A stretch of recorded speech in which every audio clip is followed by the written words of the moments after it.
¿Cuáles son las etapas de la filosofía? Son 4. Primero tenemos la filosofía griega, después tenemos la filosofía medieval, eso da paso a la filosofía moderna y actualmente estamos en la filosofía contemporánea. El ser humano no siempre se ha explicado la realidad por medio de la razón, la experiencia y la ciencia. En un primer momento lo hacía solamente a través de mitos, creencias populares y tradicionales que iban pasando de generación en generación. Entonces fue un paso muy grande esta explicación mitológica a la explicación racional. Es el paso del mito al logos. Y bien, ¿esto cuándo ocurrió? En el siglo VII a.C. ¿Dónde? En Grecia, concretamente en la zona de Asia Menor, que es la actual Turquía, en el litoral. Y luego se pasó a Atenas, que está dentro de la península griega. Bueno, los griegos lograron elaborar una filosofía, una visión de la realidad, una visión científica del mundo, que es también la base de nuestra ciencia actual. Entonces, la filosofía griega también consta de 4 periodos. En un primer momento tenemos la filosofía cosmológica, luego la filosofía antropológica, después tenemos la filosofía ontológica y por último la ética y política. Vamos por parte. La primera etapa de la filosofía griega se llama cosmológica porque los pensadores griegos se preocupaban acerca del cosmos, estudiaban el orden que hay en la realidad. De hecho, cosmos significa orden. Ellos se admiraban frente a la naturaleza que está realizada de un modo tan proporcionado, tan armónico, tan bien organizado. Y querían saber la explicación de esto. ¿Por qué causa todo fluye de una manera tan bella y tan bien ordenada? Y pensaban que también había un principio común que da origen a todos los elementos que fluyen en el universo. Ese elemento se llama arjé. Pues bien, esa primera preocupación del mundo, de lo que nos rodea, da paso a una nueva etapa de la filosofía griega, que se inicia a mediados del siglo V a.C., 450 a.C., y es una explicación acerca del hombre. Ahora la preocupación, el foco de atención es el hombre mismo, pero no el hombre de cualquier manera, sino el hombre como ciudadano, como habitante de una polis. Polis significa ciudad. Entonces, el hombre como ser social, ¿cómo debe desarrollarse? Debe tener un código ético, debe comportarse de cualquier manera para lograr un puesto en medio de los demás ciudadanos. Ahí surgen 2 respuestas. Tenemos a los sofistas y a Sócrates. Según los sofistas, la verdad es relativa y debe manipularse de algún modo para obtener un fin. Como alguien dijo posteriormente, el fin justifica los medios. Para lograr un puesto político vale la pena hablar bien, tener retórica y convencer a la audiencia, aunque no se tenga mucho cuidado con la verdad en sí misma. Luego está también Sócrates, que piensa lo contrario, que hay que respetar la verdad por sobre todas las cosas, porque la verdad es una esencia única, eterna, pura, y el hombre debe acomodarse a la realidad tal como es, no inventarla para crear, ¿no es cierto?, un espacio de poder en medio de los demás. Entonces la posición de Sócrates es que existe una verdad, y esa verdad se encuentra en la interioridad, en el alma del hombre.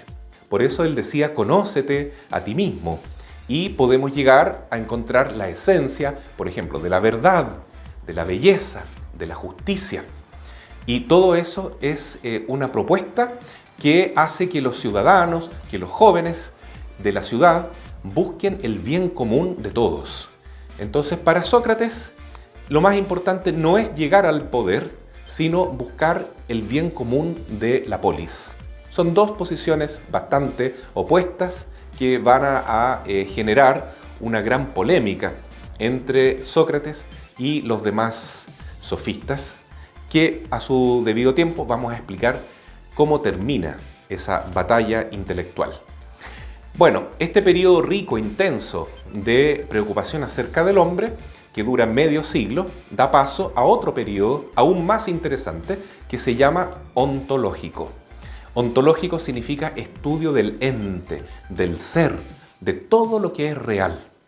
Entonces, todo lo que es real abarca todo lo anterior, lo cosmológico, lo antropológico, lo ético, lo político, y también se trata de sistematizar la realidad de un modo filosófico, explicándolo como ente, que significa lo que es, lo real, la realidad misma.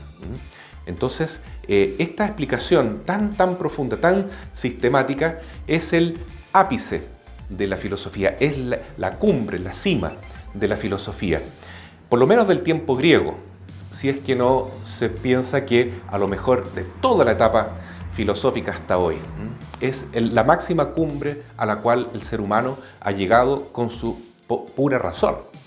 Y los grandes representantes de este periodo ontológico, que dura todo el siglo IV a.C., son Platón, que era discípulo de Sócrates, y a su vez Aristóteles, que era discípulo de Platón. Bueno, después de este periodo ontológico, se da paso a otro periodo que es un poco más decadente. La democracia griega ya estaba un poquito venida a menos y la preocupación de los griegos, un poquito más acomodada, era darle un sentido a la realidad sin tener que esforzarse tanto para ser feliz, sin tener que sacrificarse tanto, ¿no? Entonces, lógicamente que las explicaciones posteriores no van a ser tan profundas y tan altas desde el punto de vista intelectual, ¿no? Y este periodo largo de 3 siglos, desde el siglo III hasta el I a.C., se llama ético y político. Y aquí surgen diversas escuelas como epicúreos, estoicos, escépticos, también los cirenaicos y finalmente los neoplatónicos, que tratan de buscar un sentido humano a la vida, pero que es siempre de una manera un poquito así restringida, como muy reducida. Pero es una preocupación por el sentido de la vida. ¿Por qué estamos aquí? ¿Para qué estamos acá? ¿Qué debemos hacer mientras vivimos? ¿Cómo podemos ser felices y evitar el sufrimiento, por ejemplo? Era lo que le preocupaba a estos filósofos. Es un caldo de cultivo interesante para que venga el cristianismo en el siglo I después de Cristo y proponga esta nueva forma de vivir, ya no solamente dependiendo de la filosofía humana, sino de una revelación divina, de un Dios que se hace hombre, que viene a salvarnos, que muere en la cruz para perdonar nuestros pecados y que resucita. Justamente San Pablo se atreve a hablarle a los atenienses en el Areópago y les explica quién es Cristo. Pero los griegos pensaban que era una filosofía muy extraña y también se rieron un poco de San Pablo diciéndole: otro día te escucharemos hablar de resurrección, de un Dios encarnado que murió en una cruz, etc. Aún así, vamos a ver que el cristianismo logra imponerse por su propia verdad y lograr una síntesis en el paso de los siglos entre fe y razón. Pero eso ya es otro tema que vamos a ver más adelante y por ahora estamos introduciendo estas 4 etapas de la filosofía griega que intentaremos en el curso de las siguientes exposiciones desarrollar con más detalle.